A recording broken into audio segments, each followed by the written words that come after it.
Coach, you're on the road this weekend, heading out to Northwestern. First time since they've joined the conference. Just your thoughts initially. Well, I'm glad to play them again. You know, it's been a great rivalry through the years. It's a long bus trip, of course, but we're glad they're in the conference. Look forward to playing. Now, you've had your own run of luck.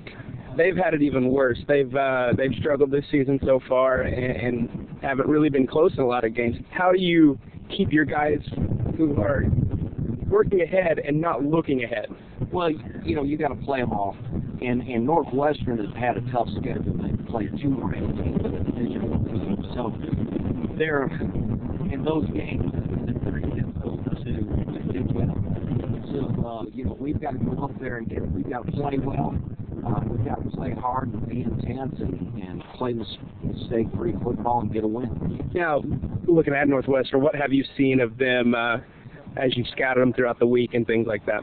Well, I think their quarterback is very talented. I think they've got a couple of very nice receivers. They've got a couple of kids on defense that can really play. So they've got some players. They're a much better football team than their record indicates. And we've got to go up there and do what we do, and do it well. Jercolby, you're coming off the second straight week where you've gone over 100 yards on the ground. Just talk a little bit about that, how your running game has developed. I think it's developed pretty well the past 2 weeks. Some of the teams have been dropping DNs, and I've been able to make a couple plays with my legs and trying to get that passing game up. So I'm not going to rely on the ground game that much this week. So. Now, how do you do that in practice and in the games to make sure that you're still looking to pass first before you run?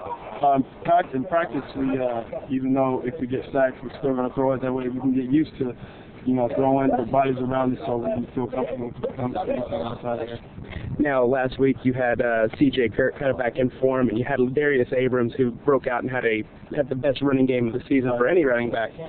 How does that help you out in both passing and running yourself? I just think it gives us another threat, you know, it gives the defense another thing to look at, and I just feel like it opens up a couple of other things, what we do on offense and stuff like that. So, I mean, basically it really does give another thing for the defense to look at.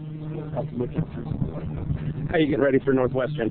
Just preparing every day, just keep my confidence up, right there on the edge, got to stay confident. So.